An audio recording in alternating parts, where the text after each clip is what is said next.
Hello and welcome to Morning Brew. This morning it is Monday the 22nd of December 2025. So we're going to get little Hans Gruber here. I'm just going to move him down. Move him down one to 22. He's on 22 now. If you can see that. There you go. 22. So hello and welcome.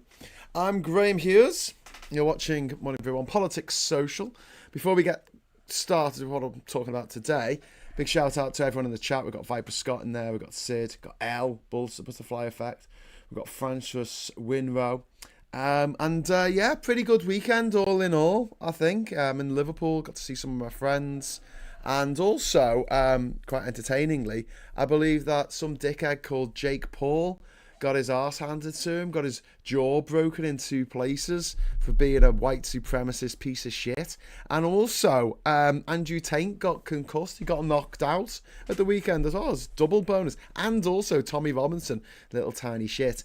Tommy Robinson also got his arse handed to him. Not physically, but verbally at least. So, that's good. Three unwise men in the East all getting their arses kicked. And all good. Ketchup sachet for hand splat, says L Butterfly. Yeah, but then I won't be able to use it next year because it'll go all soggy. It's only cardboard. It's not like, So he didn't get kicked out of the UAE straight after the fight. I hope so. Tommy 10 names they're supporting Taint. Yeah, of course he was supporting Taint because they're all toxic manosphere gobshites forever, aren't they? They're all in it together. All these little shits who are being paid possibly by big oil. But that's what I want to talk about today. I want to talk about the fact that this light is annoying me. That's not that light. I'm going to just move over. Sorry. I'm just going to sit here so that light that's reflecting behind me stops reflecting. I thought it was this little light I've got here, but it's not. Anyway, so today I'm going to be talking about there was a big read on the BBC website today, and it was about why over Christmas the trains are such an absolute nightmare. And hey, listen, I'm sorry for starting so late today. More technical problems. Obviously, you can see my video feed is shit. But I'm going to try and make it really good tomorrow. Hopefully it'll be really good all of a sudden. I was reading this article. It was about how the railways over Christmas are crap in this country. So why are they crap? It's a question that is worth asking, I think. And the long and short of it is that unlike in other countries, like in France or Germany, where you have, imagine your main cities and they're connected with trains, and it goes out a bit like a spider web, I suppose. In the UK, we have two train lines. We have the East Coast Main Line and the West Coast Main Line. That's it, right? So if you need to do any work on either of those major lines, I have 500 trains running on them each day, you need to do it all on a day when the trains aren't running. So in this country, the trains don't run on Christmas Day, and we get this work done, the signalling work, the track replacements, all gets done in 24 hours at Christmas, right? In other countries like Australia, they actually make the trains free on Christmas Day. They run and they're free on Christmas Day, which is great, which is something that we should do, but we don't because we're idiots. And in other countries like France and Germany, because their train lines are more like a spider web rather than just two lines, one-way traffic almost, that it means that they can close off large sections of track and just divert trains around a different way. But realistically, there is no way of doing that with the two lines that we have in this entire country of nearly 70 million people, all of whom might want to get on a train one day. There's only two tracks. So it's the equivalent of having a country lane with like one going one way, one lane going one way and one going the other. And that's it. And there's no alternative. There's no other way of getting around. It's you either go down that country lane with the hedgerows either side, where there's a little narrow passing place, and that's the only road to London. And you can imagine how it just gets really, really, really congested. And also having to do all the work at once because you can't shut down big sections of the line to get this stuff done over the over a course of a few weeks. You've got to get it all done in a day, which makes it more expensive. Like anything you do in life, if you want it doing fast, you got to spend more money to get it done fast, right? So they have to prefab all of these stretches of track and the junctions and the signalling boxes and things. They have to get it all ready. And then as soon as the train line closes down at 11:30 on the Wednesday night, they go run into action and start working all through the night, all through Christmas Day. And also, because it's Christmas Day, you've got to pay the people who are working on the lines even more money. So it's like, it's doubly shit, it's triply shit, it's just really, really shit. It's a shit system that is shit. And the reason it's shit is because of big oil. I can't stress this, and Tory corruption, which kind of go hand in hand. So now you think, well, that's a bit of a leap, Graham, that the way the British trains are upgraded, the train lines. What's that got to do with big oil? I'll tell you, because in the 1960s, big oil wants to make more money, wants to make so much money. It will make your head spin if you just thought about it for more than 5 seconds. And they saw that there was a big competition to their diesel and petrol guzzling behemoths. They saw there were trains. And at the time, what was happening? There was a revolution, my friends. There was a revolution on the train lines, and it was the electrification of the trains. They were quite happy to have diesel trains because they used loads of diesel. They used loads of fossil fuels. Those are dirty, polluting, sicko, twisted fossil fuels. But when it comes to electrification, they didn't want that because the electricity, that's not as efficient, is it, for them, as having thousands of cars, millions of cars buzzing around, all filled with their tanks to the brim with their disgusting dinosaur fuel. I know it's not made from dinosaurs, don't at me.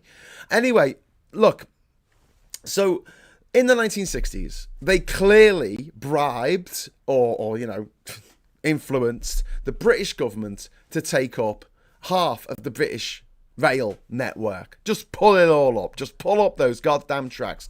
And one of the casualties of that was there was the East Coast Main Line, the West Coast Main Line, and there was the Great Central Railway, which went from Manchester to Sheffield through the Woodhead tunnels under the Pennines, and then down from Sheffield to London via Birmingham. It went close to Birmingham, I think.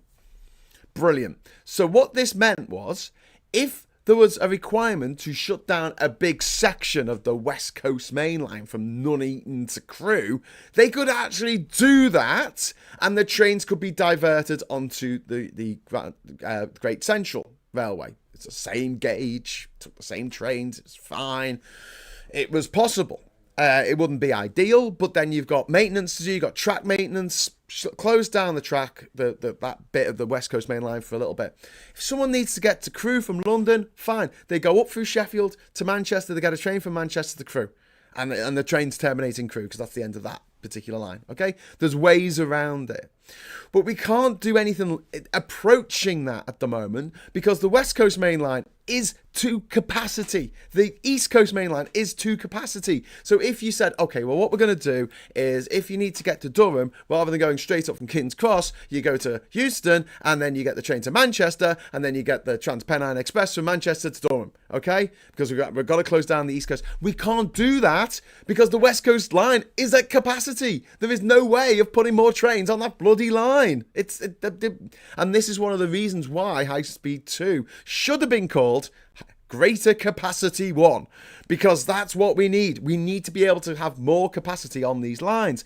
But also by knocking down how many lines you have going north-south from 3 to 2, and also getting rid of all the little lines as well, the little branch lines. They got rid of them all, which was mad. Or they put buffers on the line and said, right, this is Merseyrail here, and then that bit, that's Northern, so we're going to put a buffer on the rail.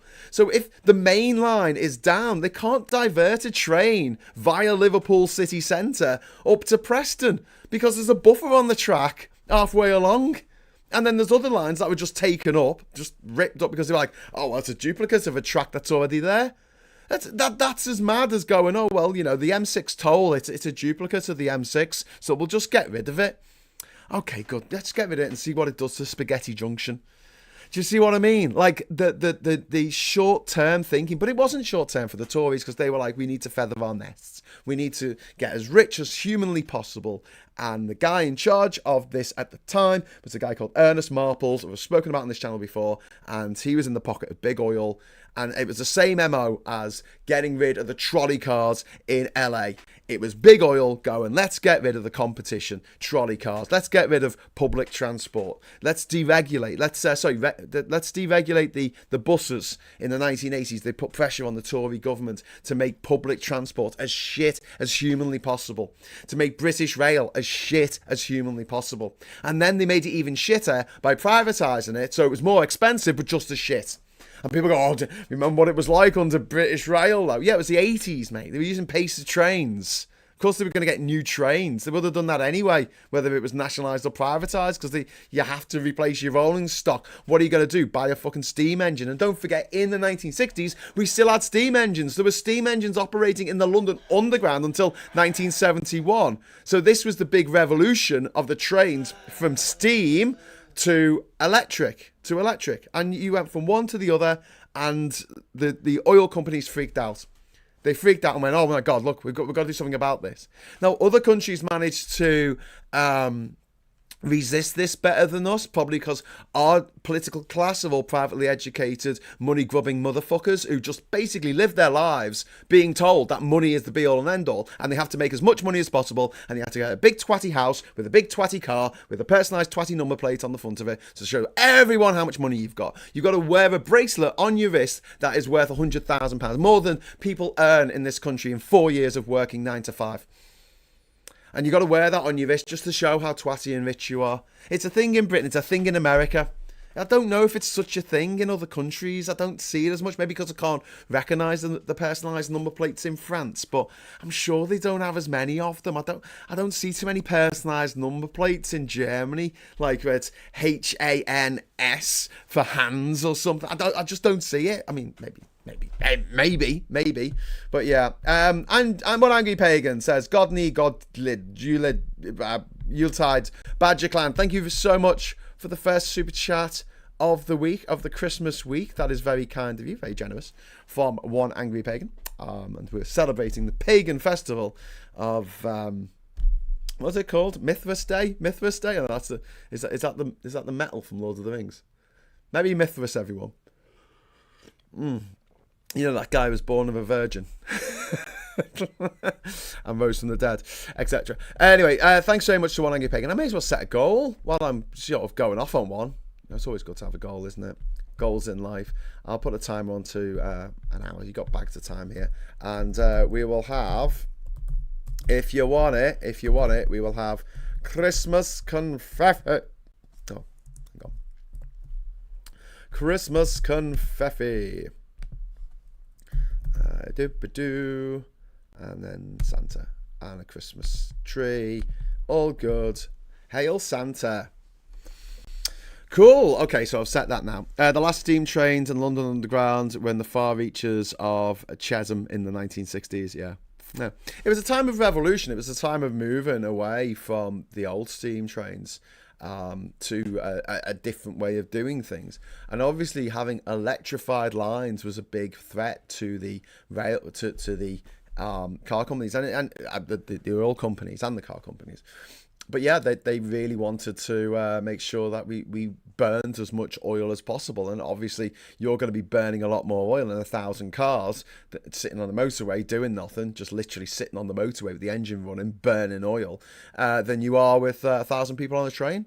It was, it's silly money for the oil companies. Ernest Marples owned the tarmac company, says Miss Paula Thomas. He did indeed. Marples Ridgeway Construction.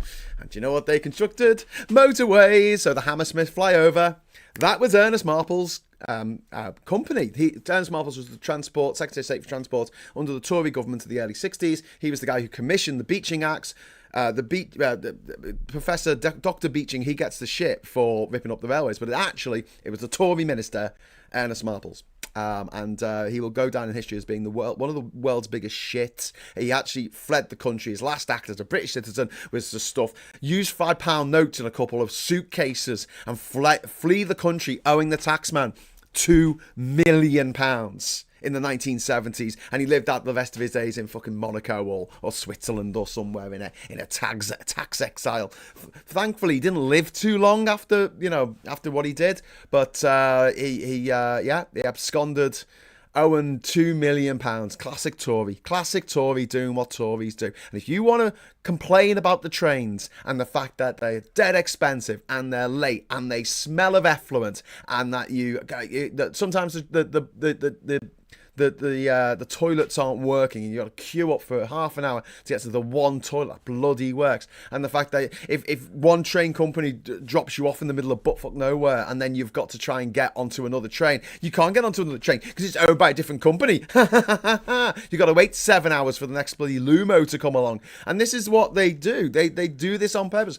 Don't think for a moment that these conspiracies don't exist, but they do it out in the open, and it's not sexy. It's not like, this famous person couldn't have possibly just been assassinated. They couldn't have possibly just died in a car accident. I mean, how can someone who's rich and famous do that? I know that's something that we can do, being silly little plebs. But I mean, come on, they were rich and famous. No, I know it's not sexy, but there has been a sit-down discussion at some point where they've gone, right, threats. What have we got? So they're sitting around, the oil companies are sitting around their big, dirty, oily table, which is covered in oil, all horrible and dirty, and they've got like little tubs of Sorfiga to get this oil off their hands. They're sitting there and they're going, right, so what's the biggest threat we're facing right now? Oh, public transport. Okay, well, we'll do away with that. What's the biggest threat we're facing? Well, these cargo ships that, burn all this bunker oil. They're thinking of going electric. Oh, we have to stop that. Make something up. Range anxiety. Yeah, say there's not enough power. They're putting a kite out the front to give them a bit more speed, using the wind. No, we can't have that. We'll say it's unsafe. We won't put any money into the investigation of that, and we'll tell everyone that it's a woke thing to do. Look at these cargo ships with a kite at the front of them. Woke bastards. These kites that you can't even fucking see. And they do it. And anytime there's a rail thing that happens in the UK, bet your bottom dollar there's got to be oil company money in sending out to people going, hey, listen, there's got to be a HS2 coming down, 7 miles from where you live. Tell you what, put in a complaint about that and we'll give you a £5. And people are like willing idiots, aren't they? So they're like, oh yeah, £5, I'll do that. I don't want this train line anywhere near me.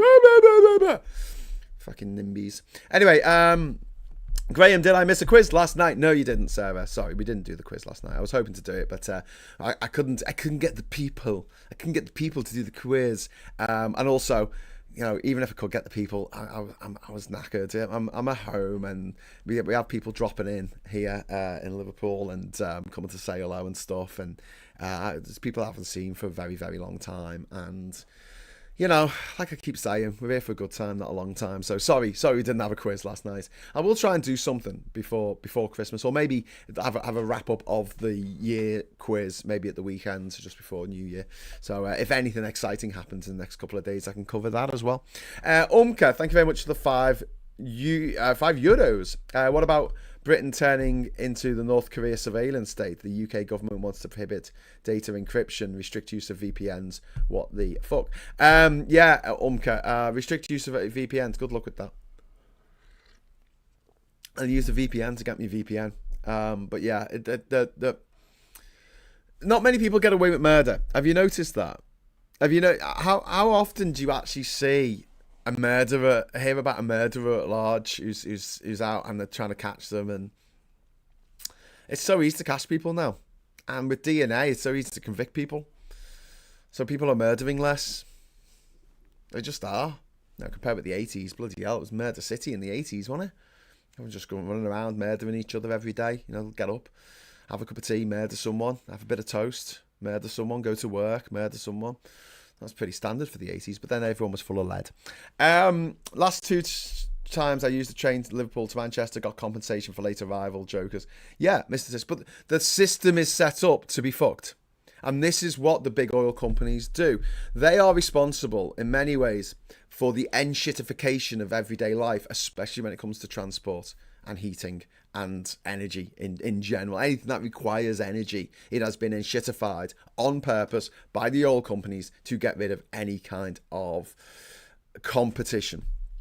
And yeah, the once the Great Central Railway was taken away the last bit of it was taken away in 1969, you're left with two overloaded spines, the East Coast and the West Coast main lines, with no parallel main line to fall back on. And so now any kind of major engineering works requires changing huge sections at once.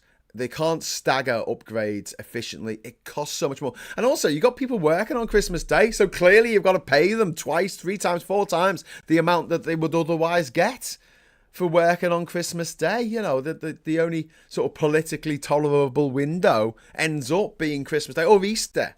2 times when the railways across the country are closed for the day.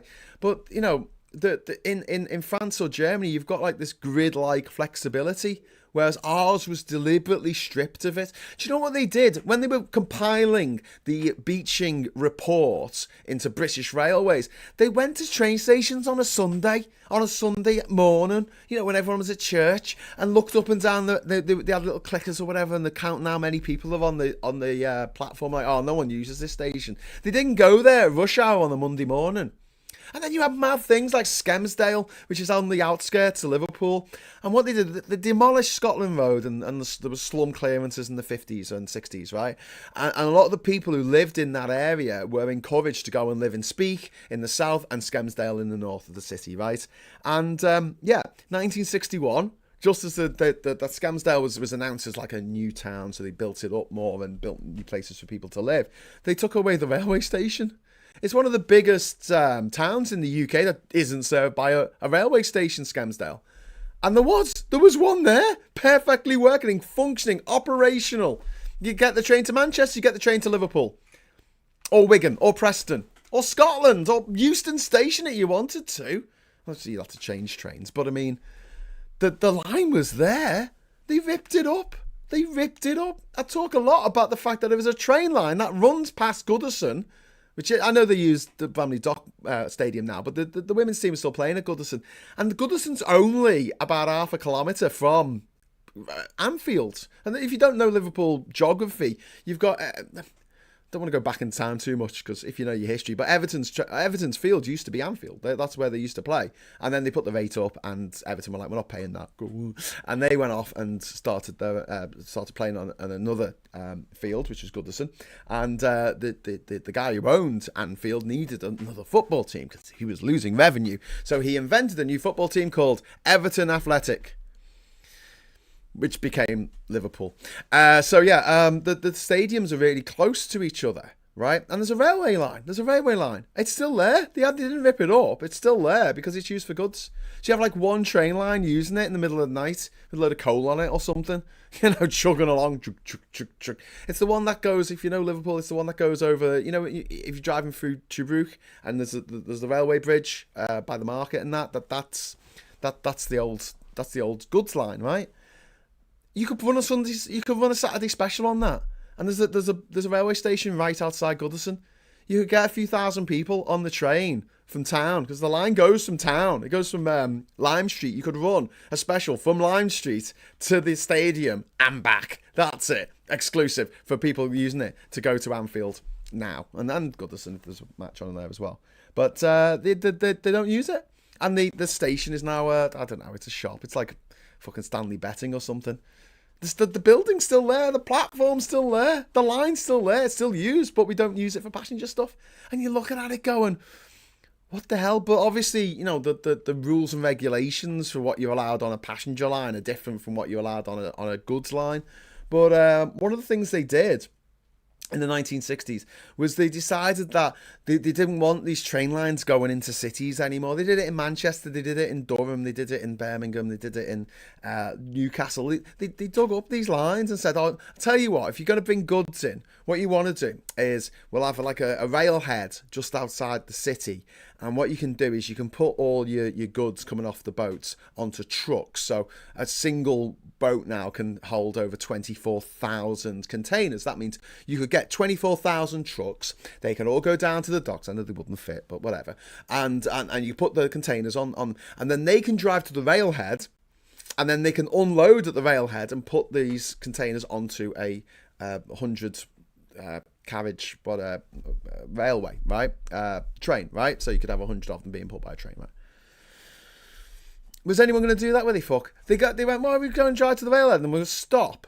We could just get on these new fangled motorways, partly built by Marple's Ridgeway Construction. We'll just drive to where they need to go, and that's why your motorway journey is a nightmare, because you have 3 lanes and 2 of them are taken up with lorries, which should be on the railways, but they pulled up the bloody rail tracks. Now, for a long time here in Liverpool, that particular track that I'm talking about, the one that goes past Anfield and Goodison, that goes up to the docks in Seaforth, right, here in Liverpool, the North Docks, and you can fill it up with whatever, like iron ore, and it'll come along, right, or I don't know, dolls. You can, and it used to have to do this thing, guys, where there was a bit of line that sort of connected it. You know the way train lines connect. So you got a train line coming down from the north, right? So it's coming down, and then it hits a line that's going east-west, right? So you know you have those 2 curves that go out like that, right? You can picture it, can't you? Right? So they took one of the curves off. The one that goes out to the rest of the country, the one that goes towards Manchester, the one that goes towards London, the one that goes towards Glasgow, Edinburgh, anywhere you need to take that thing that you've just... They took that curve away. It wasn't there for years. It was called the Olive Mount curve or something, if you're really interested in this bullshit. And they left the one that went towards the city centre, right? So you got this train line east-west. It terminates at Lime Street Station, which is like Liverpool's big terminal station, because we got rid of the other 2 for some stupid reason. And the trains would literally have to come down. You imagine this, the train, and it's got 100 bloody little buckets, you know, on the train that are all full of coal, and it would have to manoeuvre all the way to Lime Street, pretty much, and then they'd have to move the track things, you know, the points, and then it would continue. So it would go back, and then it would revert. And just think about this for a moment as well. Like, reversible trains. Like, what did you push it from the back? Did the guy driving the train have to get out and then go to the other end where there was another engine at the other end of the train? And had to walk half a mile because these goods trains are quite long, you know. So at the junction, coming down, you could only turn right. But all the trains needed to go left. Like, none of them needed to go to Lime Street. That's a passenger station. It's useless for goods. What are you going to do? And that was the situation until about 15 years ago. They finally put this curve back in. Cord. They call it a cord. They put this cord back in so trains could actually come down from North Liverpool, turn left, and go to the rest of the country. Now, you look at that and you're just like, who is in charge? Who is making these decisions? And I'll tell you who it is. It's big oil. That's why it only makes sense if you look at it through, like, who benefits from all this infrastructure being so shit? Who benefits from the shitification of transportation, of logistics, of just things just working? It's a lot better for these big companies to have 24,000 trucks for what's on what, you know, taking off what can be on one ship. I know it doesn't quite work like that, but, you know, imagine 24,000 trucks. That would be a queue of trucks from Liverpool to Leeds. That'd be about 24. It'd probably be longer than that, wouldn't it? Liverpool to Hull, probably. We've got all the way across the country, just truck after truck after truck. Merry Christmas to you all, says Tim Ballum. Oh, thank you. Megalog, second video about Honey Stroke PayPal is out, and it will shock you. Oh dear. Okay. I like getting a bit of a shock. And being ginger, apparently, I don't feel electric shocks as much as other people. But I feel burns worse. It's to do with being ginger. I don't know. I'm special. It's called a chord. I did say that. Thank you very much, Tim. Maybe you wrote that before I said it's called a chord, but it is. Sarah says, I had mixed view as I was a HGV driver, so it was my late father and my mum's father, so trucking is in my blood. Yeah, that's fine. I mean, we'll still need trucks. But there's a couple of things, right? First of all, if you ever need a convoy, right? I want it to be on the railways. Also, I want trucks banned out of cities. That's it.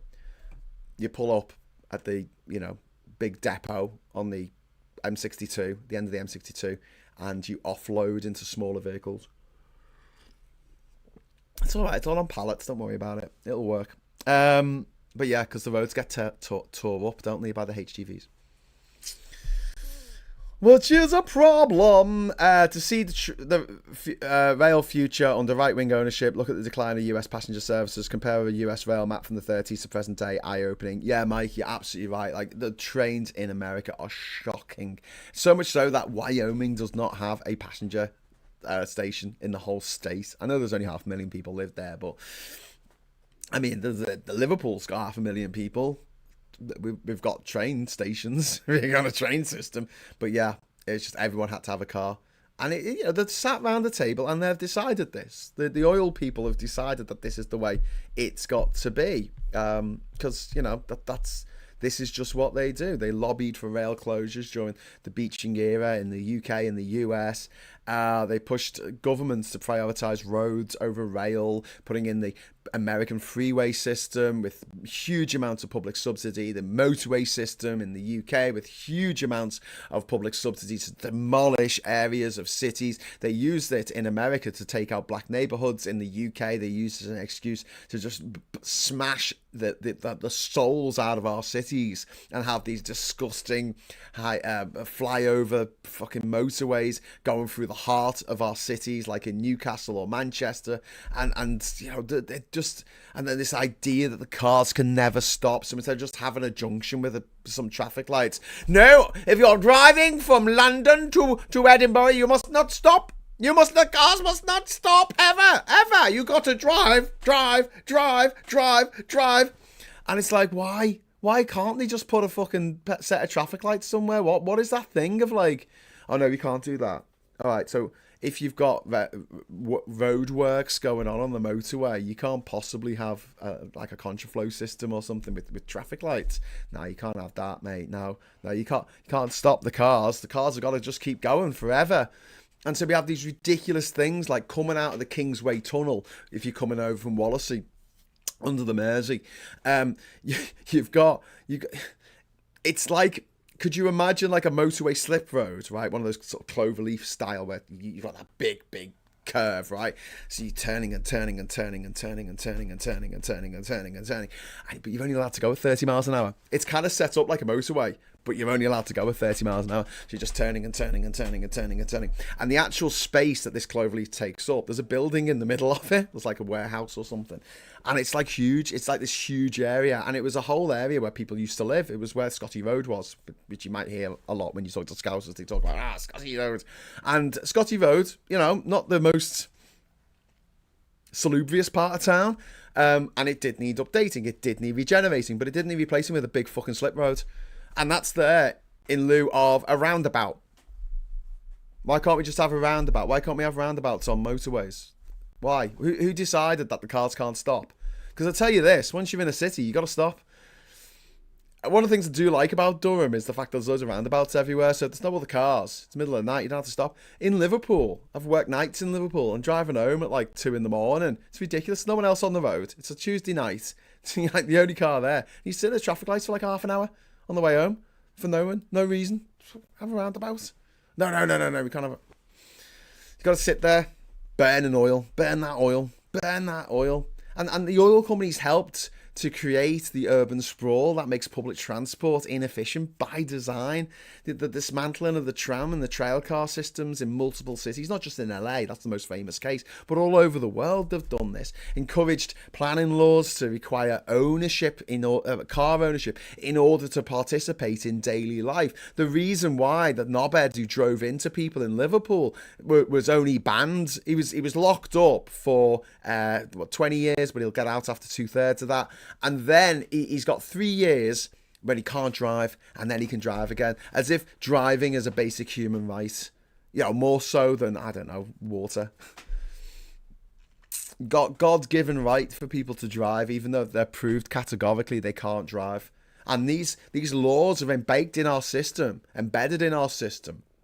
because the oil companies want it. It benefits them. If people who are shit at driving start driving again, brilliant. It helps the car companies. Why? Well, because most people who are sensible drivers will keep hold of their car for 5, 6, 7, maybe 10 years before getting a new one. If you smash it up, you've got to get a new one right away.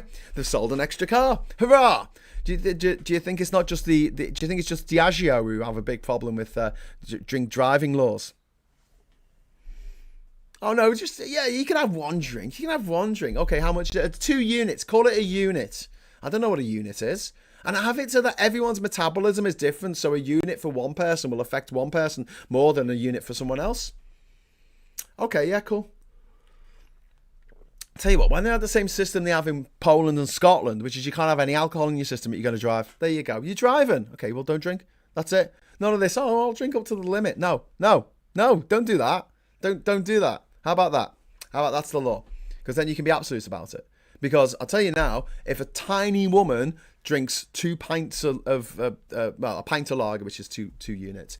If she drinks a pint of lager, and then there's a massive burly man who's 6'6" and built like a brick shithouse, and he drinks a pint of lager, it is going to affect them differently. It just, and also maybe the big burly guy hasn't eaten in 24 hours, so actually it affects him more than the woman who's just had a big banquet. A big Chinese banquet with a lazy Susan in the middle of the table. Just filled her face. And then she has a beer. And the food inside her, grabs hold of the alcohol. I don't know what the actual chemical process is, but I know that after eating, alcohol affects you less than if you haven't eaten. But, let's have some woolly guidelines. It's like on the roads. What's the speed limit? Oh, I don't know. Changes every 5 fucking seconds. Why does the speed limit change? Oh, because you got to go as fast as humanly possible. I went to see friends of mine in Cheshire over the weekend. I'm going down this little country road, and it's one lane. I mean, if it's a car coming the other way, you've got to reverse, right? It's 60 miles an hour. It's 60. But on these blind corners with hedgerows either side, and you just look at it going, what? What? It's 60. 60. That's the speed limit. The cyclists on the road, there's kids in little buggies and stuff. And it's like, oh, yeah, go at 60 miles an hour. Go as quickly as humanly possible. No, fuck that shit. Find the most efficient speed for cars to travel at. Make them travel at. That's why in the 1970s they changed the speed limits in America to 55 miles an hour. Do you know that? Because he wants to save on fuel. Yeah, it's all to do with money. Tim Ballom. Thank you very much. Tim's being very generous this morning. Thank you, Tim. Gloucester used to have 2 stations. Now north-south. Cross-country trains don't stop, and London trains from Cheltenham have to turn around. Yeah.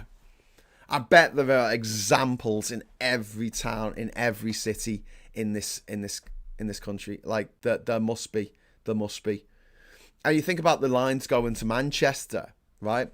So technically there are 4 lines going to Manchester from here. You've got the Central Line, let's call it, which runs from Liverpool Lime Street, and that goes straight along to Piccadilly. That's the one that goes through Broad Green, which is the oldest train station, passenger station, purpose-built passenger station in the world, still in operation.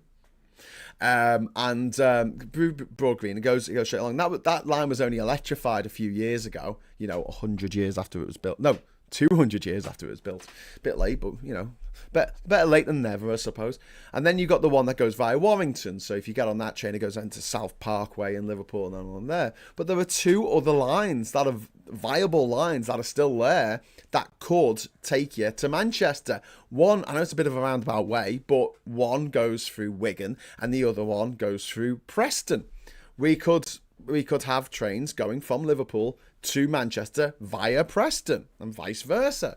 But we can't because for aforementioned buffers on the fucking line. On the line, they have put buffers halfway between Liverpool and Wigan, halfway between Liverpool and Preston. They put buffers on the line. So that's it.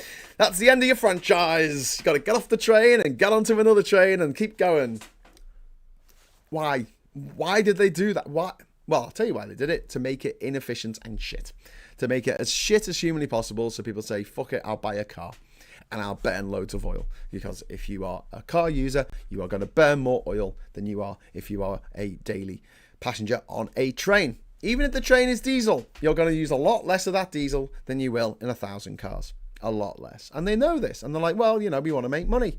We want to make money. We want to make money. But, this sabotage of our public transport systems, and the way that the cities develop, urban sport, building these barrack estates that don't have a shop, that you've got to have a car in order to do the supermarket shop. There's no like walking for a doctor's appointment or see the dentist or to go to the cinema or something like that. You've got to get in your car. You got to drive, and then you go to one of those horrible places that's like a big car park with like buildings, boxes on the outside of the car park. A shopping centre place. Boxes on the outside of this car park. This big tarmac, which is oil. Tarmac is oil. And it's painted with these lines, so you know where to park your car. And those white lines, that's oil as well. So there's oil on top of oil, and you're burning oil, and it's all good because it's just oil everywhere. And then everything's made of plastic, which is also oil, and everyone's wearing clothes which are made of oil, and we're eating food that's been flavoured with oil. I mean, just fucking hell. The way that they put oil into absolutely every part of human life is just mind-blowing. Absolutely mind-blowing. But, if that was just the case, if it was just the case that the oil companies had fucked us in that respect, then, that would be bad enough. But let's talk about some of the other shit that it's done, right? Let's talk about knowing about climate change. They funded climate change research as early as the 1950s, my friends, the 1950s. And by the 70s, they were absolutely categorically, if I can speak, categorically proven that burning fossil fuels causes global warming. And they suppressed or buried those findings and then publicly denied the findings of their own reports into carbon-based climate change. They downplayed it, and they paid think tanks and lobby groups to manufacture doubt over the whole science that they had proven. It wasn't until the 1980s when NASA and others, but particularly NASA, was using satellite data to go, hang on, the world's getting warmer. Can we look into this?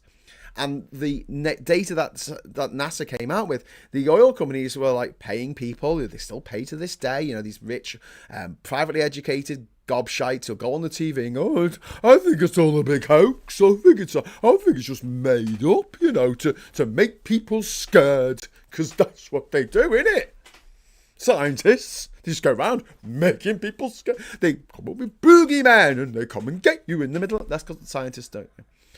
I was at a debate once. It was Radio 4 debate, and it was being recorded here in Liverpool.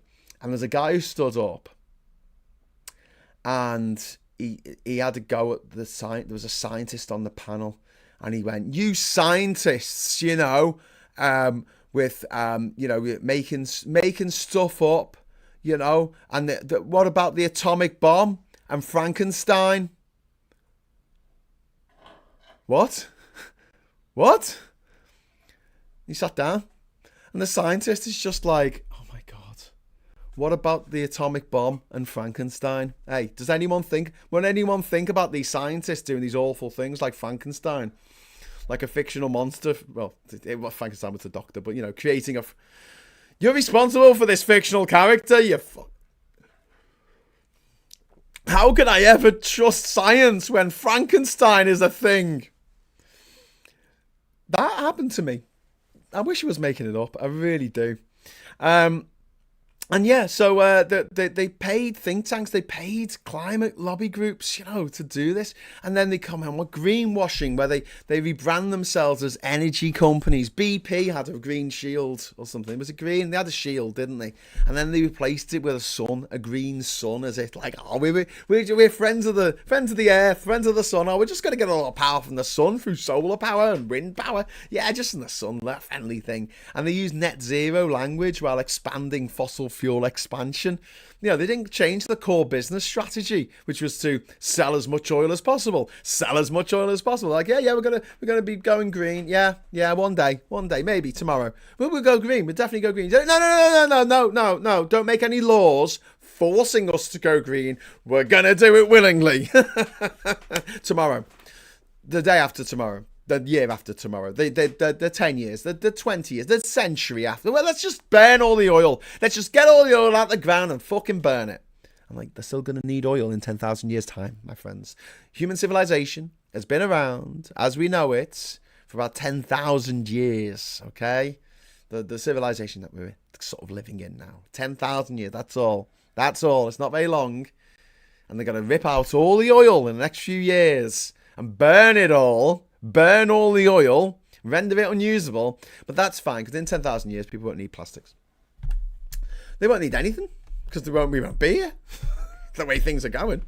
Tim, thank you very much. Graham, in 1896, Swedish scientist Svante Arrhenius warned about rising temperatures linked to CO2 from burning coal. Yeah, that doesn't surprise me. That does not surprise me at all. I think there wasn't a thing in the newspaper years ago of a scientist saying, if we keep burning this carbon, there's going to be carbon dioxide, and on a worldwide scale, that could be a problem. People go, no, don't be silly. Keep burning the oil. And don't forget, who killed the electric car? It was the oil companies. Can we talk about the electric cars being... So first of all, they invented an electric car before they invented the internal combustion engine. So we had electric cars before we had petrol cars. And there was a company in America that made electric cars. It was called, I don't know, the Brooklyn Electric Car Company or something. Yeah, Dad. Sorry, my dad's in the room with me, so he's having a bit of a cough. He's all right. And so, yeah, they made sure that the subsidies from the government all went to build an infrastructure around oil, so that it wasn't charge points that you could charge up your electric car. It was oil that you could get from gas stations. They brought in laws like jaywalking to say that human beings can't be in the roads. That's the preserve of the cars. And that was the crazed, psychopathic, sociopathic, fucked up thinking of the builders of somewhere dystopian like Milton Keynes. It was like, the cars and the humans must be kept in distance at all times. We had the same sort of scheme here in Liverpool. It was called the Fuck the Disabled plan. Sorry, not Fuck the Disabled. It was called the City in the Sky, I think, something like that. Skyways. They probably had like some monorail video to show how great it was going to be. And this is why, if you ever park in Mount Pleasant car park, you go out the fire escape, because that's the ground level. That wasn't supposed to be the exit. Once you parked your car, you go out the fire escape. Why'd you go out the fire escape, I hear you ask? Well, because you were supposed to go out on the first floor, and there was going to be a bridge going across the Adelphi, and then you were going to walk through the Adelphi, and then there'll be a bridge from the Adelphi over to John Lewis's, and then from John Lewis's there'll be a bridge going over to KFC or something, and then there'll be another bridge going over to St. John's, which is why you go upstairs to get into St. John's. You ever thought of that? It was because all the humans were going to be on the first floor. You're going to have to go up steps and walk around a maze in order, get your wheelchair to go through a tiny little concrete bridge. They were all fucking made of concrete and disgusting, stank of piss. And yeah, this was their idea. City in the sky, like Bespin, like Cloud City. And it was a terrible, terrible, terrible, terrible idea. And the idea was that the cars would just all be, they could do what they like. They wouldn't have to stop. They could just keep going. And there'd be all these big roads. And the M62 was going to come all the way into Liverpool city centre. And they were going to smash up all of the Georgian terraces, just burn them down, smash them with big fucking house-wrecking brick, not what they're called, sledgehammers, just fucking, yeah, take that beauty, take that history, take that culture. We've got a flyover to build. Yeah. There's going to be an internal motorway. There was going to be this, like in London, there was going to be ringways where they had this internal motorway, and you got kind of like little vestiges of it still left, like the Hammersmith flyover built by Ridgeway Construction. Marple's Ridgeway Construction. To be fair to Ernest Marples, he wasn't the leader, he wasn't the CEO of the company at the time that he was ripping up all the train lines. No. He sold his shares to his wife for £1 on the proviso that when he wasn't the Secretary of State for Transport anymore, she sold them back to him for £1, which she did.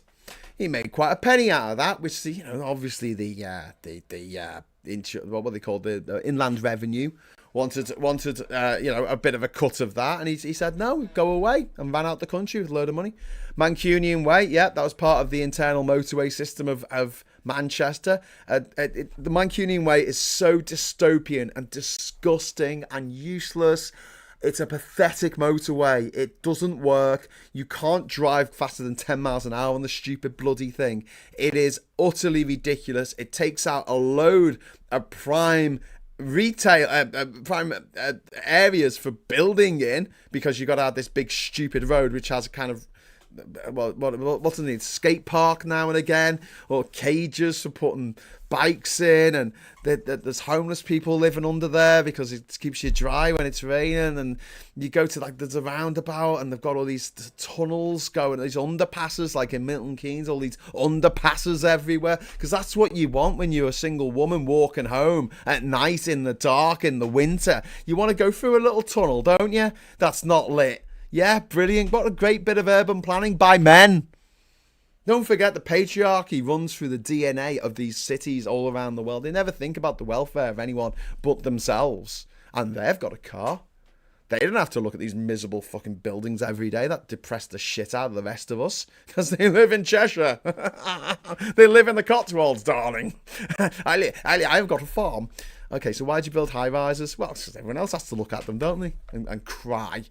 But yeah, the architectural sexism that exists. Town planning is a big problem because they don't want to give street lighting for people. For the cars, yeah. Oh my God, do anything for the cars.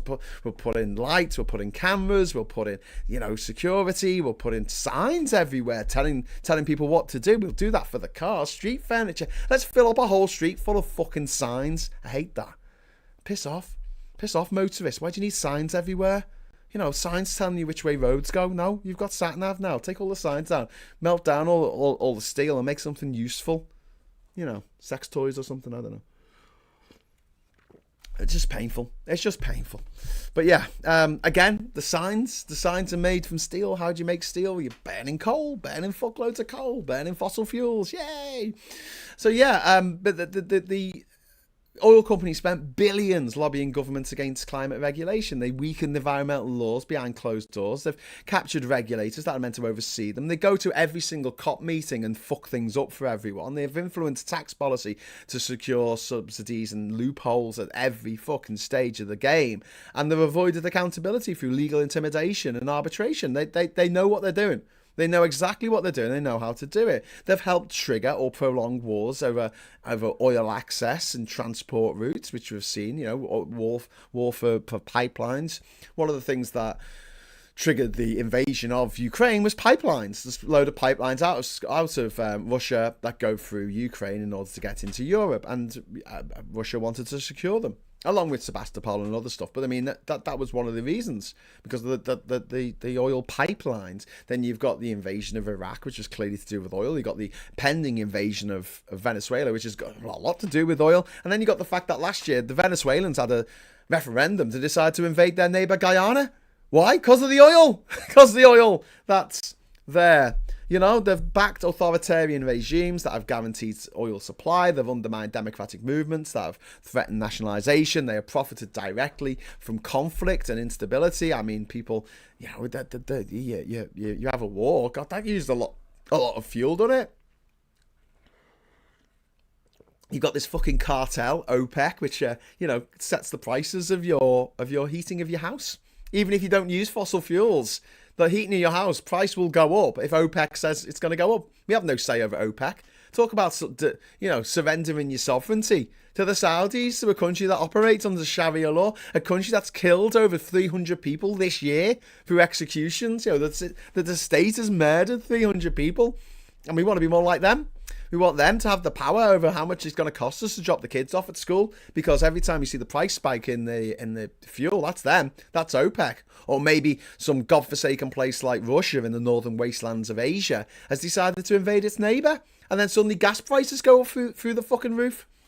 And suddenly we go from paying 500 quid a year for our energy bills to paying 1,500 quid a year for our energy bills. So everyone's living cold now because we have to turn the heating off all the time because we can't afford to have it on like we used to. Do you remember the days when you could just leave the heating on? Do you remember that? I don't. I mean, just, the term basic energy into this speculative market, so the prices go up and down all the fucking time. And profited from crises they've created, while households like us absorb the pain. We're the ones who get the shocks from the driving up of prices and heating costs. And entire economies are vulnerable to these price swings. So it's not just transportation, and energy. You know, it's also your bank balance. It's also your ability to pay back your mortgage and stuff. It's being affected by these big oil company bastards who are wrecking everything for everyone. They are enshitifying the planet. You know, we can complain about Google and Facebook and you know, what's his name, the Musk creep. You know, we can complain about them and shitifying the internet. But these oil companies are shitifying the planet itself for generations to come. You know, baking in this destruction.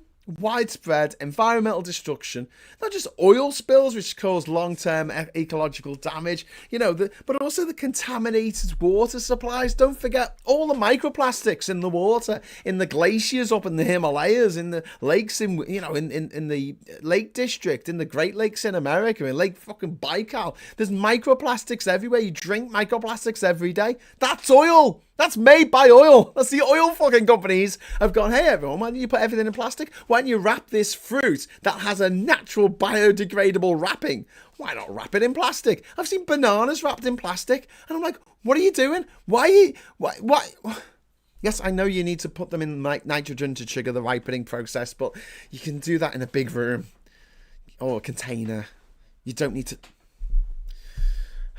Plus the private school mafia. Thank you very much, one angry pagan. Yes, the private school mafia, who's our kids sometimes of oil barons. You know, they're all up for this. Thank you very much. But yeah, they are fucking things. The shitification, and the cleanup costs when things go horribly wrong are shifted to the public. Who's paying right now to clean up the plastics of the that wash up on our beaches? It's not the oil companies that made the plastics in the first place, is it? Not the plastic companies who buy all that oil and turn it into plastic. Not them. No. It's not the refineries. You have to take the oil to the refinery and refine it into different grades depending on what you want to make from it. You know, whether it's going to be bitumen or paraffin. You know, these polluted sites that they've left without proper cleanup. I've been to Port Harcourt in Nigeria, where there's, you know, people's entire generational wealth has been stolen from them. You talk about 100% inheritance tax. That's what they've got in Port Harcourt in the Niger Delta in Nigeria. The oil companies have fucked them. There's a load of oil rigs out in the water, right? And they have some of them bring stuff over on boats, but a lot of them, they have pipelines, and the pipelines leak. And also people drill holes in the pipelines to get the oil out, to put the oil in their car or to sell it in a barrel or something. I've got a barrel of oil here. Where'd you get that from? Oh, I don't know. Don't ask. Fell off the back of a lorry, an oil-powered lorry. And yeah, just polluting the delta so that all this oil, the fish die. And then what do the fishermen do? They've relied on the fish in the delta for hundreds, possibly thousands of years. And then along comes big oil and says, I'm going to kill all your fish now. How do you like them apples? But, you know, we've made money. We've made coin. I'm fanning myself with money here. I don't actually have money to fan myself with, but, you know. Super chats are open. And then we've got the public health absolute crisis that we're living in. The increased air pollution and the respiratory diseases caused by pollution from their fucking shit machines. They're machines that run off shit and pump out shit into the atmosphere, into the air. You know, contributed to thousands of deaths. Thousands, tens of thousands, hundreds of thousands, millions. Let's say millions. Contributed to millions of deaths in urban and industrial areas. Exposed workers and communities to toxic substances, toxic gases that fucking kill you. They fought regulation against known health hazards for years, and you got cheeky bastards like VW going, you know, we've got the standard here for diesel exhaust, and they put a little computer in the cars to make it go, hang on, we're being tested, make the emissions go down, and then have them go back up again once. It's not that bad, is it? Yes, if you turn on your internal combustion engine and you close the garage door and you leave it running, you'll go to sleep and you won't fucking wake up because it's fucking toxic. And for the exhaust fumes are toxic. Oil is just disgusting, dirty, noxious, toxic, evil fucking shit. It is absolute shite. And I'm not saying we can live entirely without it, especially not at the moment. But God, we could be doing so much better. And there are so many good reasons for it. But then you got the culture wars that they're paying for. 80%, as we've spoken on this channel before, 80% of the transphobic groups, of the funding for transphobic groups in America comes from the oil companies. Transphobia was something invented by the oil companies to distract us. So we're all fighting amongst ourselves over who can go for a piss, instead of actually fighting for a better world in which our children don't get, asthma and die from cars, either being hit by them or being, gassed to death by them, by these disgusting gas machines that just fire out toxic gas, like these moving gas chambers of doom. And they've clearly funded right-wing and reactionary movements. Obviously, oil funds the depravity of Saudi Arabia and Dubai and other countries that manage to, continue grinding their citizens into the ground because they've got oil. Angola is a famous example where it's cost £10 for a can of Coca-Cola. You're right, Dad. Sorry, Dad's heckling me here. So it's not £10, Graham. It's $10. Yeah, you're right, Dad. It's like $10 for a can of Coke. Like if you're living off, $1 a day in Angola, good luck. That's all I gotta say, because the oil money has just corrupted everything. So you got the very much haves and the very much have-nots. But you see that repeated all over the world wherever they found oil. There is a great quote from the movie Blood Diamond, where they go into a village that's been burnt to the ground and everyone's fucking dead and there's like one person left alive, and they're going, oh my God, this is all because of diamonds. And he goes, yeah, but hope we don't find oil, because then our troubles will really begin. Anyway, they've exploited identity politics to protect their profits, to protect their money, their grubby little money that they want to collect. They've supported anti-trans, anti-LGBT plus organisations that promoted culture wars to delay collective action. And they've indulged in economic sabotage. They've locked economies into fossil fuel dependency, undermined investment in public transport and renewables. We know this created stranded assets. Governments are forced to bail out with our money. They are paying for the mysteriously funded think tanks of Tufton Street, those charities of Tufton Street that tell governments that the best course of action is to burn more oil. Always the answer is burn more oil. Whatever the question is, burn more oil. You can imagine them going on the chase and they're asked, what year did the French Revolution begin? And their answer is burn more oil, and they'll be given the points, because that's their answer to everything. Burn more oil. Can we burn more oil? How about we burn more oil? Let's burn some more of that bastard oil. We just can't burn enough of it.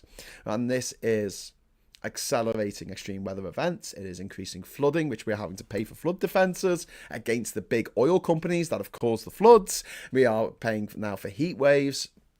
And the consequences of that, we had a few years ago, we had fires in London, for Christ's sake. We are having more droughts, which is destabilising the food systems, which is also based on oil, because oil companies provide a lot of machinery and also the pesticides, the herbicides, the gobshitesides, the nitrates that are required for farming these days. Farming is very, very carbon intensive process because the carbon fuel companies wanted them to do that, to end up being absolutely embedded in the system. They could not escape.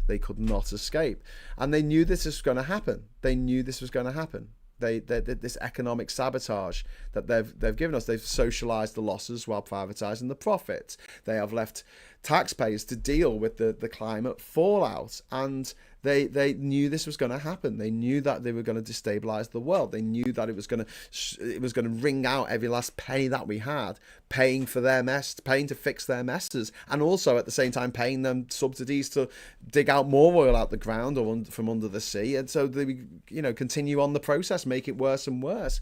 And none of this is accidental. This is the thing we've got to understand. None of this was accidental, but all of it's profitable if you're the oil company. Let's talk about the Chagos War. It's Shaco War, not the Chagos War. Hang on. First of all, though, One Angry Pagan, thank you very much for the 6th super chat of 10. That is awesome. Thank you. Only tar I'm interested in is natural Labrie tar pits in Los Angeles. I'd love to go. More rail, less roads. Yeah, couldn't agree more. More rail, less roads. I mean, the railways just make more sense. They just make more sense. You can transport more people more efficiently, faster, cleaner. And also, it costs less in maintenance. I'm talking about the big problem, the big glut they have on Christmas Day when they've got to do all this maintenance all at once and it costs a fucking fortune. But compared with how much roads get degraded by cars using them every day. The railways are great. The railways are fantastic compared with that. And Viper Scott puts £2 in the kitty for Diz. Thank you very much. That is very kind of you, sir. And also we have Cathal here with another €5. Thank you, Cathal. That is very kind of you. The original gangster. That is Cathal. I can't engage much since some company took a chance on me with a job, but I can still enjoy this most days. Happy Christmas to all. Oh, thank you, Cathal. Well, thanks for coming along and being here at the moment.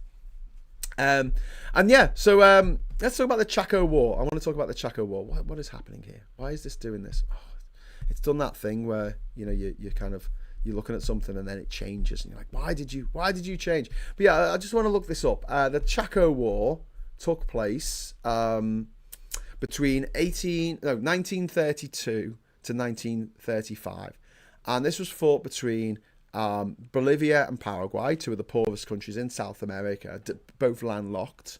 I could do a whole episode on how difficult it is for landlocked countries to actually make some money, unless you're Switzerland.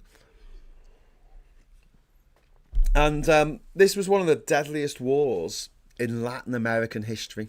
You've never heard of it, have you? The Chaco War. The Chaco War. The fighting was centered on the Gran Chaco region. And it was this vast, remote, semi-arid area between Bolivia and Paraguay, next door. Extremely harsh conditions there. Heat, lack of water, disease. At the time, the area was poorly mapped and sparsely populated, and the majority of it was in Bolivia. In the early 20th century, oil obviously had become strategically crucial for many people to make money. We had oil-powered militaries, transport, industry. Countries without oil feared economic and military dependence on other countries that did have oil. And the Gran Chaco was believed to contain massive, untapped oil reserves. And this was accepted by governments and foreign companies. And Bolivia had lost its coastline to Chile in the War of the Pacific. It was landlocked. It was economically vulnerable. Leaders believed that having access to this oil was essential to national survival. Bolivia thought that controlling Chaco would give it oil, potentially give river access to the Atlantic via the Paraguay River. Paraguay also claimed the Chaco. It saw Bolivian expansion as an existential threat, and control of the Paraguay River was vital to its economy. And Paraguay had better local knowledge and logistics, and its troops adjusted better to the terrain. But like I say, this was Badlands, okay? This was like stuff where nothing ever grows, like they sang in the 80s about Africa for some reason. That this is a place that is scrub. It's a big fucking desert of nothing, right? And hardly anyone lived there. But these foreign oil companies, so Standard Oil, Esso, get it now? Standard Oil, Exxon. They backed Bolivia. Meanwhile, Royal Dutch Shell, Shell. So these companies are still around to this day. They backed Paraguay, and these companies were rivals in the oil markets. Both had interests in South America, and there's no evidence that the oil companies directly ordered the war to happen. But also, there's no evidence that that paedophiles share more genes in common with crabs than they do with people like you, me, and you. There's no evidence for it, but it is a fact. Let's just say they strongly influence political thinking. So, the fighting was brutal. Tens of thousands of people died in this war from 32 to 35. One side backed by Royal Dutch Shell, the other one backed by Standard Oil. And many soldiers who died didn't even encounter an energy. They died from disease. They died from dehydration. And how it ended was Paraguay won militarily. Peace treaty was drawn up in 1938. And the money all went to, the Chaco region all went to Paraguay. And, again, most of the disputed territory between the two countries. Paraguay got the better side of that deal.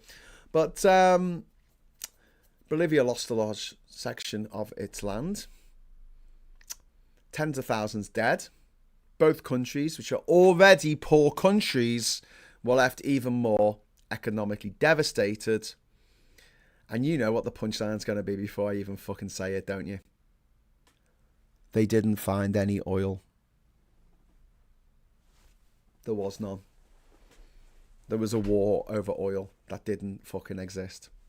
That happened. And the companies behind it are still operating today and still playing the same fucking games, the same shenanigans. And it's us getting caught up. We're the Bolivians, we're the Paraguayans, you know, fighting in this desert, in these badlands, dying of dehydration because there's no fucking water there.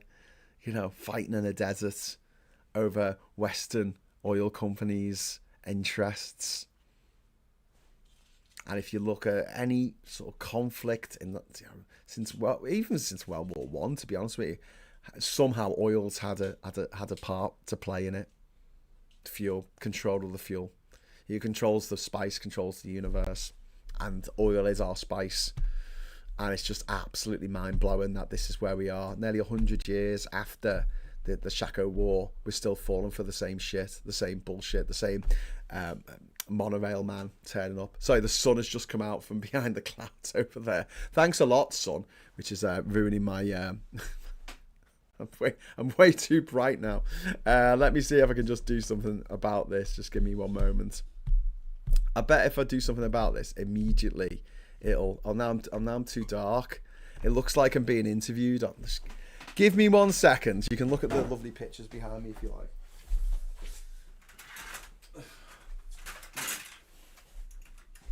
Right. There we go. Is that better? That's a bit better, isn't it? I'm quite dark though. Can you just make me a little bit lighter, please? Oh. See, I can't make it brighter without also bringing up the contrast. It makes my darks very dark. Oh, that'll do. As the actress said to the bishop. Okay. Thank you very much to Miss Paula Thomas. Since YouTube didn't count my first one, I got another super chat from you. Thank you. And Viper Scott, £2 super chat. Thank you so much. That is very kind of you. Merry Christmas to one of the best communities. Oh, thank you. And then Tim Ballum, who's been a member for 18 months, just says the words we've all been waiting to hear. Confetti! Confetti! Magical confetti! Yay! Confetti! Woo! So there you go. Thank you very much to everyone who's contributed. While I just went off on one about oil, this is more of a Sunday sermon, really, isn't it? Than like, I mean, it was triggered by something that was in the news, you know, that BBC article, and I was just thinking, fucking oil. All your problems in life, somehow, somewhere or other, oil comes into it. I swear. Fukushima was nowhere near as bad as Chernobyl. That is true. The more dangerous fallout is, the less time it's dangerous for. That is also true. Had Windscale gone bang properly, much of the northwest England will still be out of bounds. Oh dear.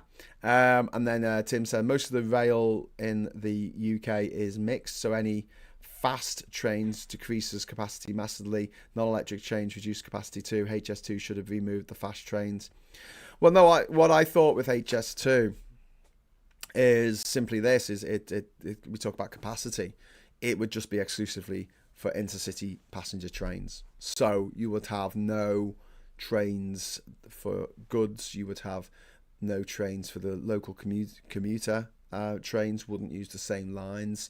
So for instance, there are little trains, little slow trains that use the line going down into the south of Liverpool and going across into the east of Liverpool, that are also used by the intercity trains. Those same lines are used by trains that are trying to get to Manchester, and then you've got these ridiculous little, Merseyrail trains using the same lines. That is an issue, because if you have the same size trains with the same number of carriages going at the same speed on the same tracks, you can have one going every 3 minutes. But if you've got trains going at different speeds and coming off and on your track, and there's a train and it's trunking along, and then it goes off, you've got to slow down, let that train get on and off, you might have to stop. And, it bugs up the whole process, having local commuter trains You know, are there any paces left? Probably. I don't know. They're chugging along at 15 miles an hour. It's like that bit in the movie Wages of Fear, where they're going along the corrugated road, and there's one truck cannot speed up or it'll explode, and there's a truck behind it. So he's going at 4 miles an hour. He's going at 40 miles an hour. He can't speed up or he explodes, and he can't slow down or he explodes. Great movie. Wages of Fear. George, someone, French director. Same guy who did Le Diabolique, which is one of the best Hitchcock films that wasn't directed by Hitchcock.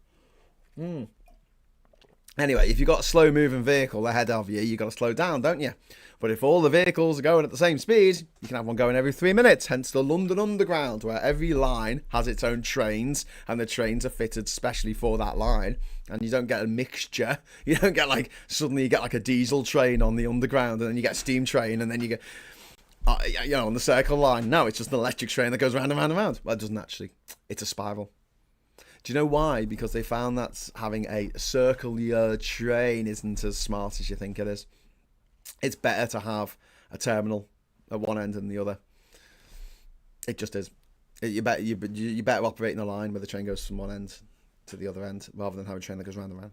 Apparently. Don't know. Better for... Don't know. Twatting about. Chernobyl meltdown was contained mostly, but the situation that led to the meltdown burst the core wide open. Yes, it's all a bit grim. Has anyone seen the trailer for the new film that Craig Mazin, who wrote Chernobyl, who created Chernobyl, the TV series Chernobyl? Have you seen this new film? It's called The Sheep Detectives. It's about these talking sheep who solve a crime because the shepherd, played by Wolverine, gets murdered, and because he read like whodunits to his sheep, the sheep go out and try and find out who done it. That's the guy who made Chernobyl. This is his new film. I'm not making this up. Seriously, I haven't been smoking opium. This is real. This is the real life. Then again, George Martin, the Beatles, wasn't he? No, George Harrison, he was the Beatles as well. George Miller did Mad Max and Happy Feet. So, it can happen. And Babe did Babe 2, Pig in the City, which is a nightmare fuel. HS2 was all about giving money to Tories and donors and nothing about providing infrastructure, says David Peacock. Well, I think the original idea was to provide infrastructure. That was when Lord Adonis came up with it and said, we can blame him. This would be a good idea to have an alternative train line so everyone's not just packed onto the East and the West Coast main line. We could have an alternative train line, go up the country, go to Manchester, branch off. You have Manchester, Sheffield. So you got an option. So, when we had to close down the East Coast main line to do some works, we can close the whole thing down. Close it all down, do all the works you need to do, upgrade it, make that super fast for a few years. But yeah, big problems with HS2. HS2 is the worst of all possible worlds. It is the worst excesses of the right wing, who are just feather in their pockets, line in their nests. But also, it's the worst excesses of the left wing as well, in that they decided to ask everybody who lived within 7 miles of the fucking train line what they thought. What do you think they're going to say? Oh yeah, this is a great idea. I love trains. No, they're not. They're going to complain about it. Of course they're going to complain about it. That's what they do. The people go, fucking, I could have a train line 7 miles away. Oh, I'm not having that. I go, what if I need to fly a case? Hey, what about that, eh? Okay. So then they have to have a meeting and they have to have a consultation, and they're like, okay, well, what we're going to do, so you can fly your fucking kite, we're gonna put it in a tunnel. Oh, really? Yeah, the chill turns, the whole thing's going to go through a tunnel. Oh, that's great, that is. Yeah, put it in a tunnel. It's going to cost £100 billion fucking pounds now, but, we'll put it in a tunnel for you, and you can run around flying your kite. Oh, great. Grace always wants to fly a kite. So you don't actually fly a kite now. Stop asking everyone what they think. Stop it. Just fucking, if you're going to do something, especially infrastructure, just fucking do it. I'm sorry. Just...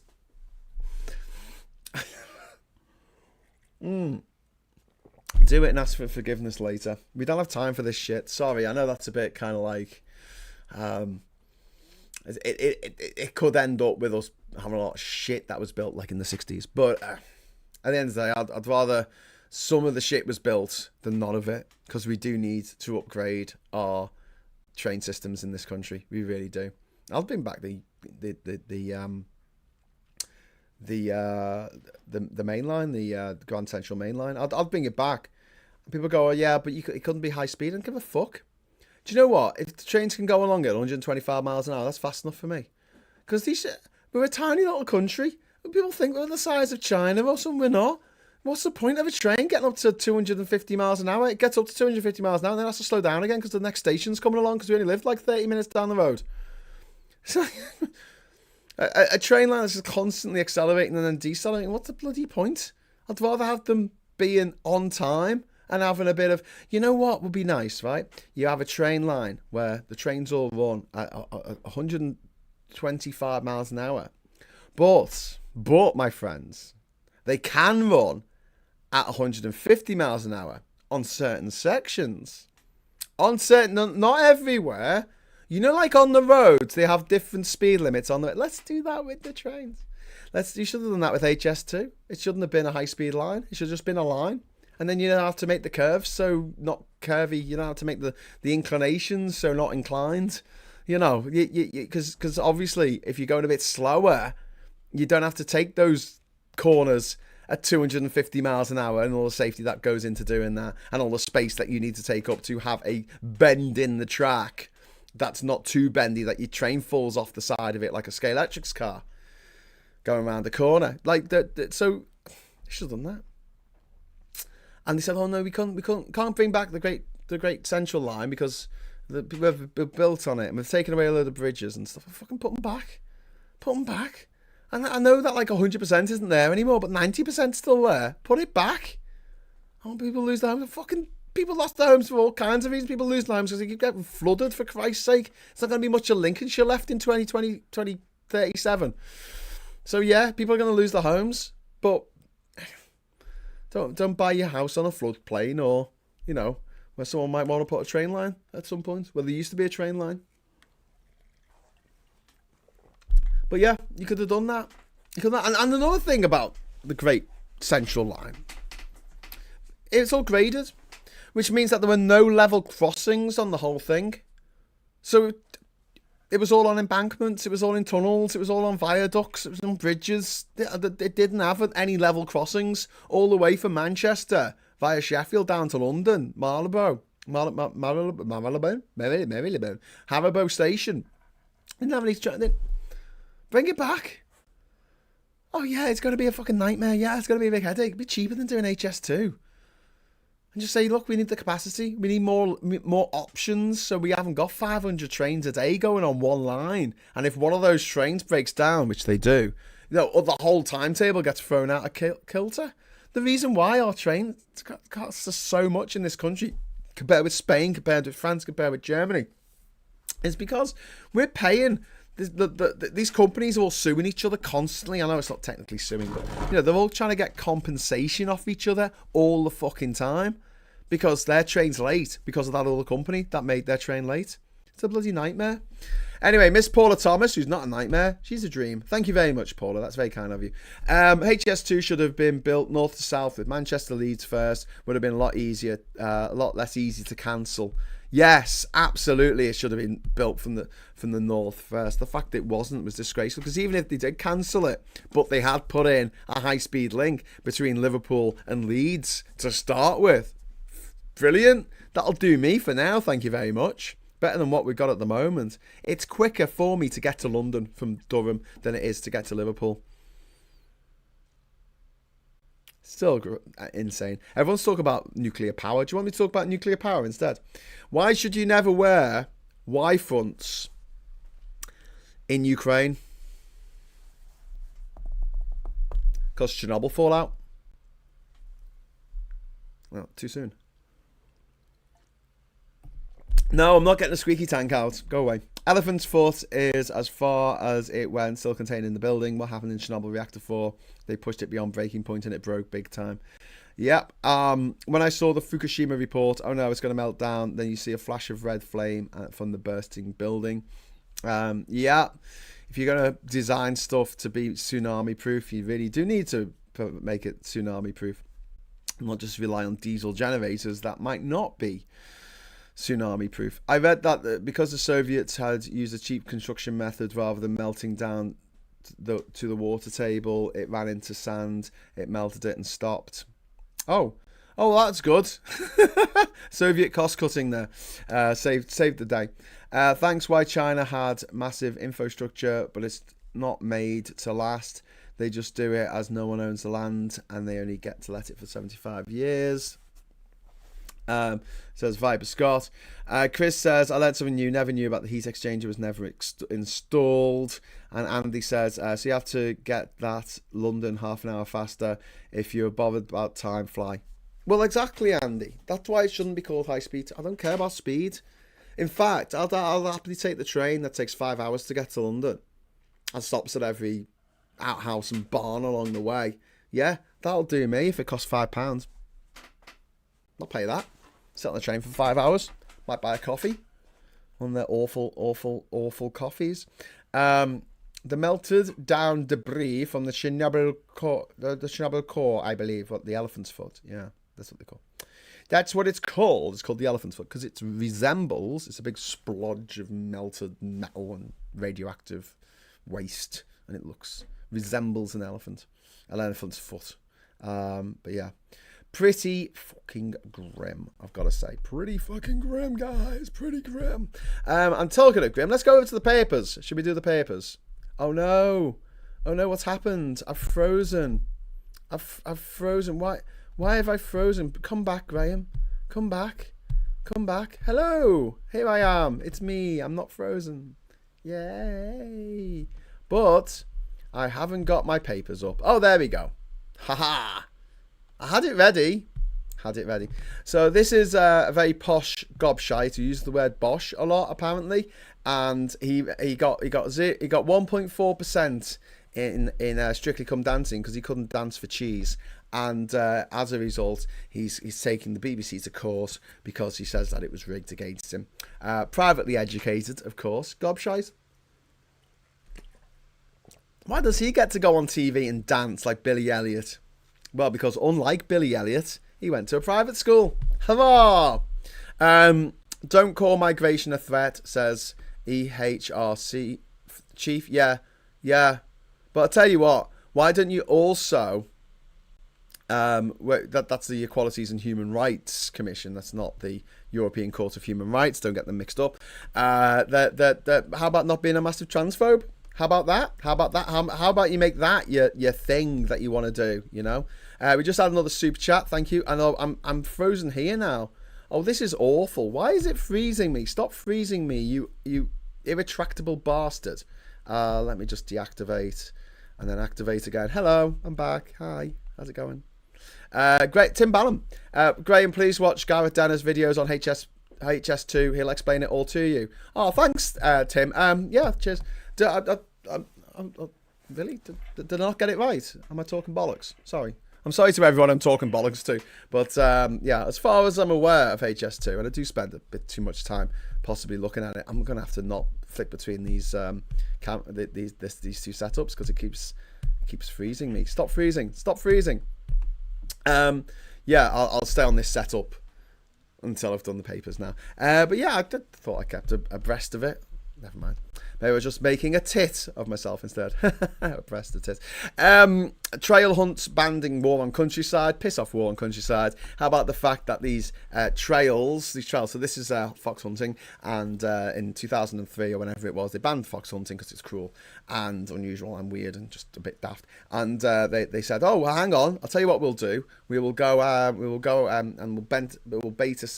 We'll bait a trail through the forest, and then we'll run through the forest on our horses going, and if we do act with the hounds, and then the hounds accidentally kill a defenseless fox cub, then that's just collateral damage in it for us, our little jolly ride with the dogs through the forest. So it's a loophole. It's a loophole for the rich to continue killing beautiful wild animals that don't need to be dead. Shoplifters get away with stealing every minute in theft epidemic. Ah! Father Christmas, too white and judgmental, says the news here. This is so, I mean, what a rag. Conservatives polling better than Labour. All right, if you say so. Britain needs new homes, from Nicholas Boys Smith. But they must be one that people want to live in. Look at this guy. Look at him. Do you think he went to a state school? I think not.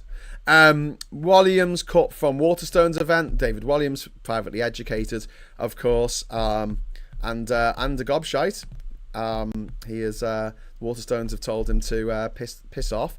And then graduate jobs halve after Reeves reforms there, which is business news. Excitingly enough, I say exciting. It's not exciting. And then we go into the realms of the Daily Express, which is, you know, as depressing as it gets, because people actually read these newspapers and think they actually have things to say. Put monsters who are cruel to children on a register. Yeah, I think that should be a thing that we already do. Is it not? It should be. But then there's a story in the Daily Mail about being cruel to children. Daily Mail, the most horrible middle-class smug gobshite news headline there ever. I never buy my kids any Christmas present, and I know they're happier as a result. So you have a look at these happy children. Let's look at these happy children. Look at the happy faces. Look at that. Look at the girl there with her arms crossed. Look at her happy face. Look at this one here doing this.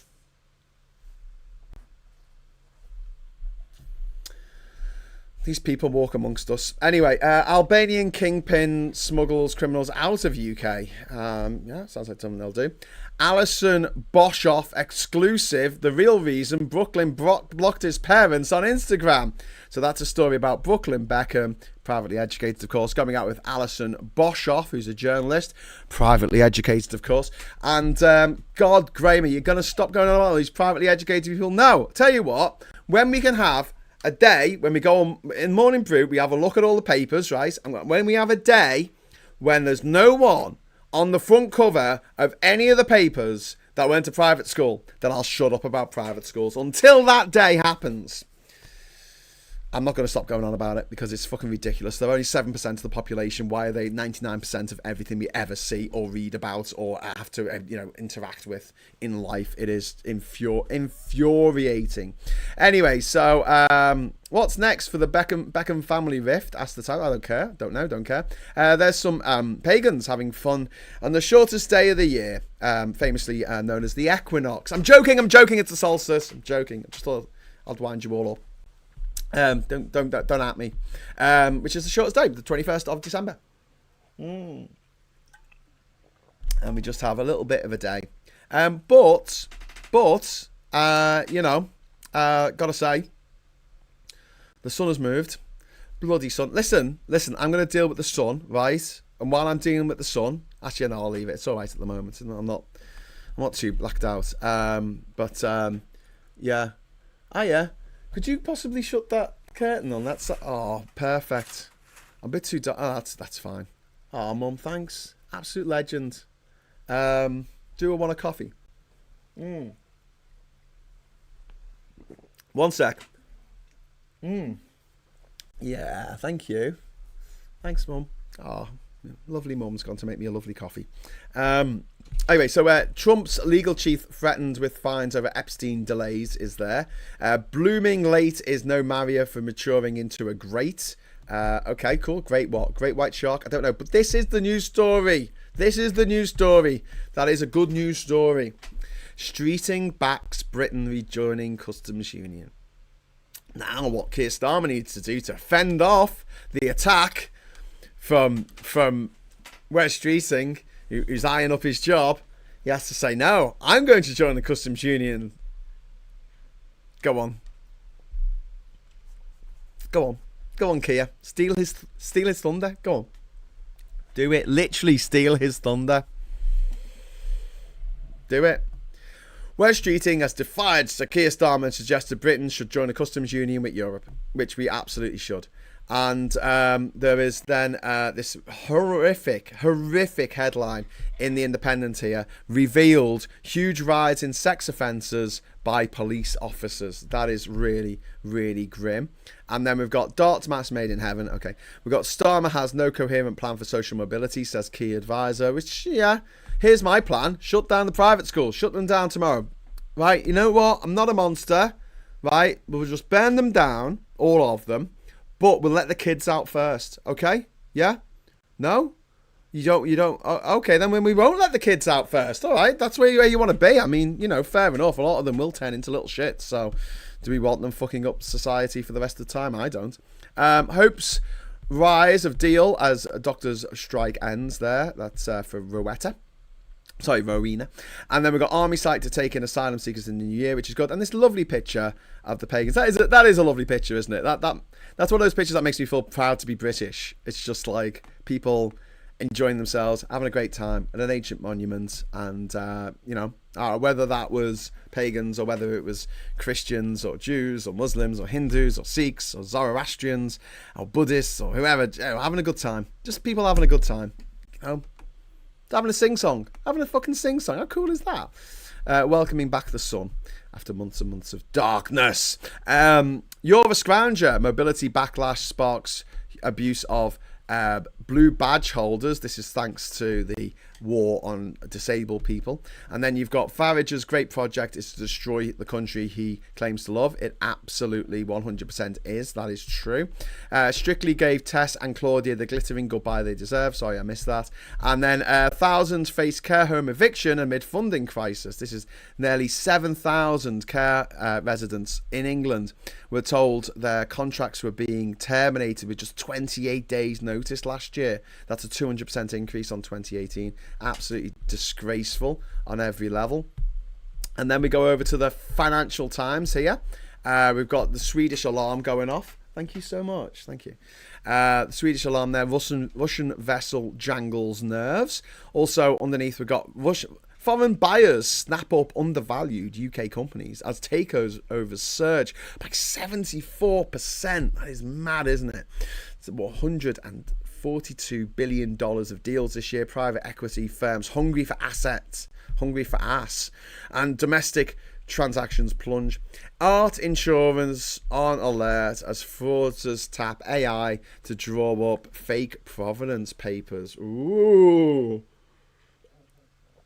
So, you know, AI can't do the can't do it, can it? AI can't do the pictures, but they can make the provenance papers look fairly realistic. Ooh, maybe we need a new system that makes them more difficult to sort of hack. And Badenoch resolves morale within Tory party here. Resolve has boosted morale within the Tory ranks. The story over this part of the page here. A sense of gloom within the Conservative Party has lifted. Probably because the Labour are doing so badly more than anything else, and that's more than, you know, what she's been up to. But there you go. And then we've got adverts for pullovers or something. God knows what I've been looking at on the internet.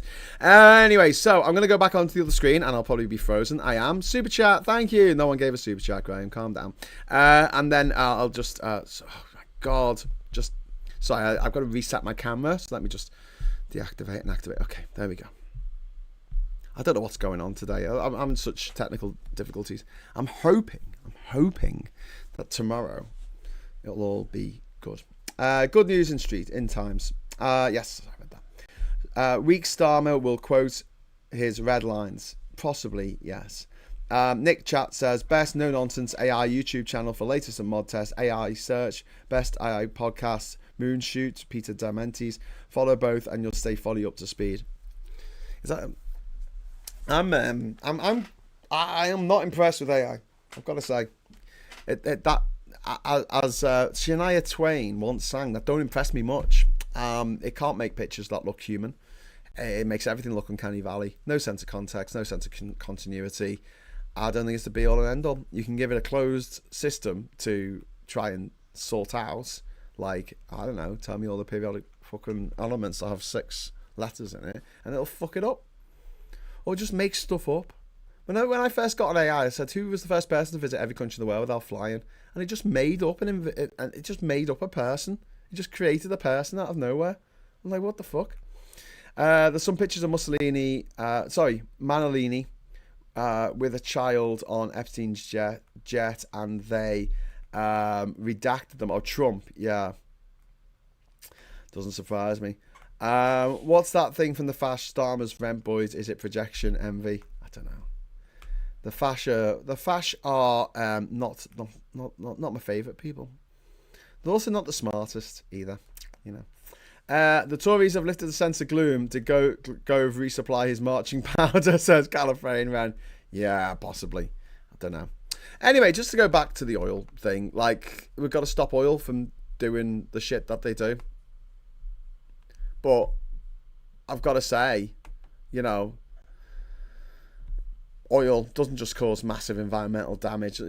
Oil companies have shaped borders, caused wars, they've shaped national myths, and this obsession with resources when, you know, we've got alternatives.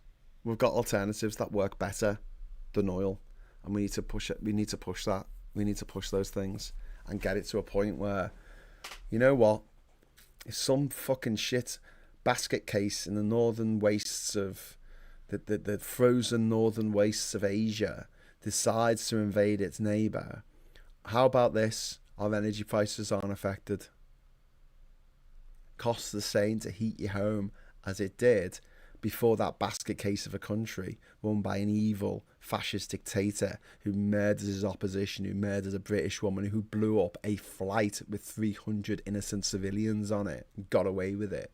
Maybe if he does decide to invade his neighbour, it shouldn't affect our energy prices. It shouldn't affect how much it costs to get to work, like how much time we have to spend when we get into work in that first hour or so of working to pay for the cost of getting into work.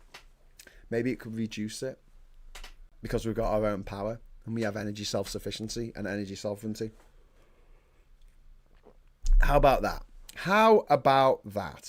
I got the AI to do me a space battle between a Star Wars ISD and the Babylon 5 Omega class, and then forgot some of the weapons when reminded it agreed. It really is not trustworthy. Yeah, honestly, it's shit. It gets things wrong, but it says things with such conviction. And the other problem with AI is it's too nice to people. You know, it's like there's a certain type of person, you know the type, who like just need to be told how amazing they are all the time. Like pure narcissism. And I'm not saying I'm perfect. I'm obviously not, but I do appreciate being told when I'm fucking up. You know, when I've done something wrong, or I've got a better idea than the idea I've got in my head that I'm all excited about. You know, being challenged is important. Being able to defend your decisions, things that you say, and this is why I hate it when you see these right wingers go on the TV or they're on the internet and no one ever challenges anything they say. They just get away with saying any old bollocks, and they go on the news and they get interviewed, and it's just a tummy tickling exercise. But then someone on the left goes on, it's like suddenly they jump on them. You like Rory Stewart jumped on Zach Polanski in a way that was very unsavoury, and I think has done his reputation, Rory Stewart's reputation, a lot of damage by the way he behaved against Zach Polanski, who seems like a guy who's got his head screwed on. And if he's pulling Labour over to the left, keep pulling that Overton window, Zach. We're all relying on you. But yeah, then good. Then good if him and Gary Stevenson are getting people aware of injustices in society, systemic injustices, and better ways of doing things. Fucking great. Because otherwise people are going to have no exposure to that kind of thing because it's not written about in the newspapers.